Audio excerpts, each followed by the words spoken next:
Hello, आप सबका मेरे चैनल इस रीडिंग ला ज्ञान में स्वागत और अभिनंदन है। मैं एविडेंस एक्ट की एक इम्पॉर्टेंट प्रॉब्लम जो कि यूपीजे 2012 में और यूपी एपीए 1997 में पूछी गई थी, इम्पॉर्टेंट प्रॉब्लम है। अब पूछ रही, अगर आपको इसका उत्तर पता है तो इनबॉक्स में जाकर टाइप करिए और नहीं पता है तो मेरी पूरी वीडियो वॉच कर लीजिए। अपनी पत्नी स के साथ जारकर्म के लिए ब को अभियोजित करता है। क्या कह रहा? अपनी पत्नी स के साथ जारकर्म के लिए ब को अभियोजित करता है। ब स के की पत्नी होने से इनकार करता है और किंतु न्यायालय ब को जारकर्म के लिए दोषी ठहराता है। तत्पश्चात के जीवन काल में ही ब के साथ दुर्विवाह के आरोप में स को अभियोजित की जाती है।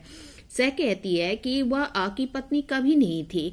क्या पहले वाद में ब के विरुद्ध निर्णय पश्चातवर्ती वाद में स के विरुद्ध सुसंगत है?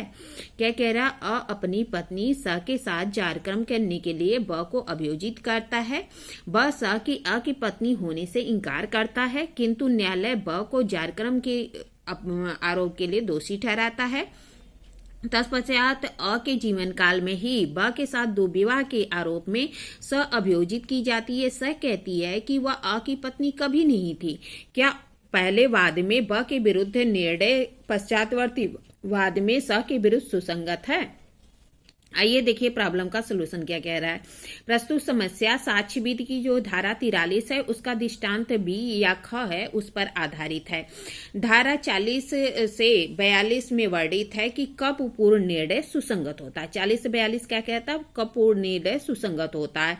और 43 में भी उपबंधित है कि कब 40 से 42 तक के अलावा जो पूर्ण निर्णय है वह सुसंगत है। क्या कह रहा है कि 40 से 42 में यह वर्णित है कि कब पूर्ण निर्णय सुसंगत होता है और 43 यह उपबंधित करती है कि कब 40 से 42 के भिन्न या उसके अलावा जो कुल पूर्ण निर्णय है कब सुसंगत होता है।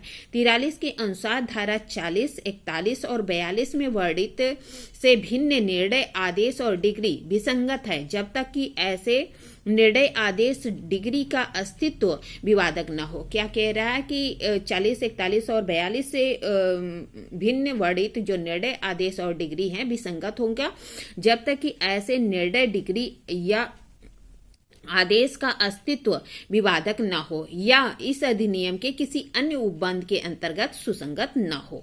क्या कह रहा है कि अगर धारा 40, 41 और 42 से भिन्न कोई निर्णय डिग्री और आदेश है वह विसंगत होगा जब तक कि वह निर्णय डिग्री या आदेश का अस्तित्व विवादक न हो या इस अधिनियम में किसी अन्य उपबंध के अंतर्गत सुसंगत न हो। आइए देखिए क्या कह रहा है। इस प्रकार पूर्ण निर्णय निम्नलिखित मामलों में सुसंगत होता है। पूर्ण निर्णय कब कब सुसंगत होता है? कहता है जबकि वह दूसरे वाद और विचारण को रोकता हो, जैसा कि धारा 40 में जब वह दूसरे वाद और विचारण को रोकता है जिसका प्रावधान 40 में किया गया है साक्ष्य विधि की, और साथ ही साथ जब सीआरपीसी पढ़ेंगे तो उसका धारा 300 और जब सीपीसी पढ़ेंगे तो उसकी धारा 11 और जब हम कॉन्स्टिट्यूशन देखेंगे तो उसका आर्टिकल 20 के 2 है उसमें यह प्रावधान किया गया है।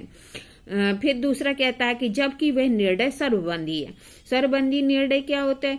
तो तब 41 देखेंगे तो उसमें क्या है? प्रोबोर्ड विषयक, विवाह विषयक, नवाधिकरण विषयक और दिवाला विषयक जो निर्णय आदेश और डिग्री होता है जिसमें किसी व्यक्ति को कोई अधिकार प्रदान करता है तो वह सुसंगत होता है।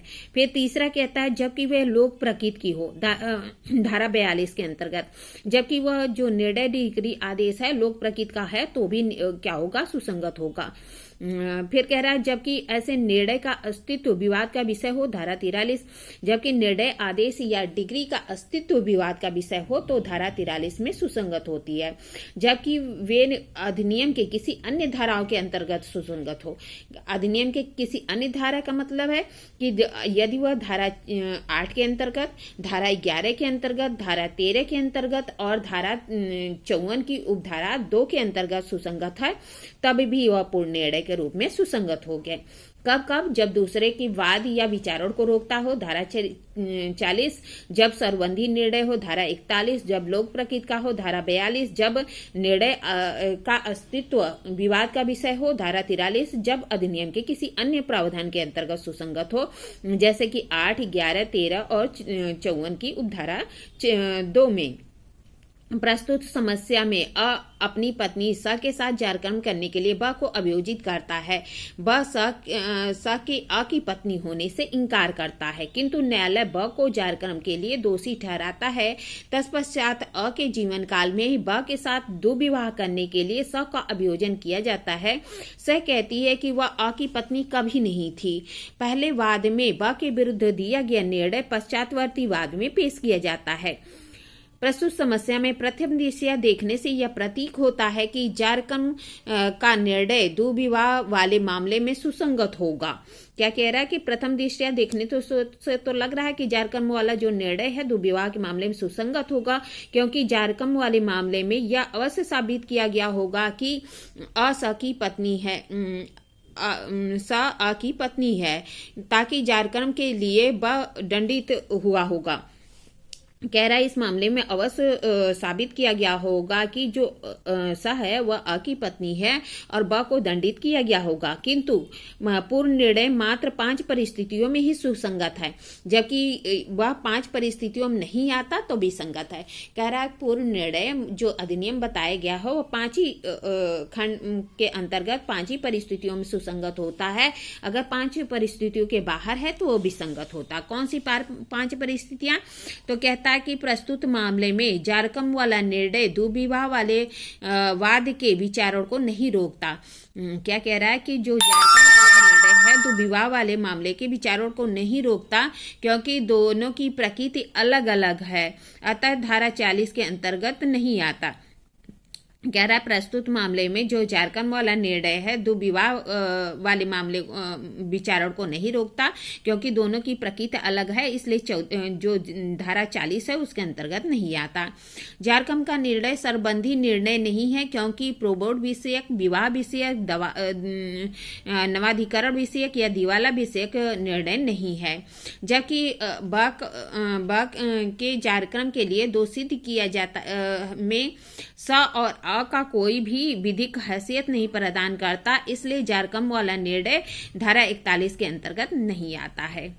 फिर कह रहा है जारकर्म के लिए दिया गया निर्णय 42 के अंतर्गत भी नहीं आता, क्योंकि यह लोक प्रकृति का नहीं है बल्कि व्यक्तिगत निर्णय है। क्या कह रहा है कि 42 के अंतर्गत भी नहीं आता, क्योंकि यह लोक प्रकृति का नहीं है, व्यक्तिगत निर्णय है। इसके अतिरिक्त दुर्विवाह वाले मामले में जारकर्म का निर्णय का अस्तित्व विवाद का विषय भी नहीं है, न ही यह साक्ष्य अधिनियम के किसी अन्य धारा के अंतर्गत सुसंगत है। कह रहा है कि जारकर्म वाला निर्णय का अस्तित्व विवाद का विषय भी नहीं है और न ही यह किसी अन्य धारा के अंतर्गत सुसंगत है, यानी धारा 43 भी लागू नहीं होती। यदि जारकर्म के मामले में यह साबित करने के लिए कि स की पत्नी अ है, कह रहा स आ की पत्नी है, तभी जबकि वह ब को दोषित किया गया। क्या कह रहा है कि जारकर्म वाले मामले में यह साबित हुआ होगा कि जो स है वह अ की पत्नी है, तभी ब को दोषित हुई होगी। फिर स अ से दुर्विवाह करती है तो तब अ इस निर्णय को पेश करता है, किंतु यह निर्णय 40 से 43 में किसी धाराओं के अंतर्गत सुसंगत नहीं है, क्योंकि जारकर्म वाले मामले में निर्णय आया था कि बा ने अ की पत्नी के साथ जारकर्म किया है, न कि यह निर्णय आया था कि स अ की पत्नी है। क्योंकि इस मामले में कह रहा है कि जारकर्म वाले मामले में यह निर्णय आया था कि जो बा है उसने अ की पत्नी के साथ जारकर्म किया है, न कि यह निर्णय आया था कि स अ की पत्नी है। तो कह रहा है कि प्रस्तुत मामले में जारकर्म वाला पूर्ण निर्णय दुर्विवाह के मामले में विसंगत होगा। कह रहा है कि इस मामले में क्या है कि जारकर्म वाला निर्णय जो दुर्विवाह के मामले में जो पेश किया जाता है पूर्व निर्णय के रूप में, तो यहाँ पे यह विसंगत होगा, सुसंगत नहीं होगा। इस तरह मैंने आपको प्रॉब्लम बताई, प्रॉब्लम का सोल्यूशन बताया। ऐसी अच्छी प्रॉब्लम के लिए मेरा चैनल सब्सक्राइब करिए, लाइक करिए, कमेंट करिए, शेयर करिए। ठीक है, धन्यवाद, थैंक यू।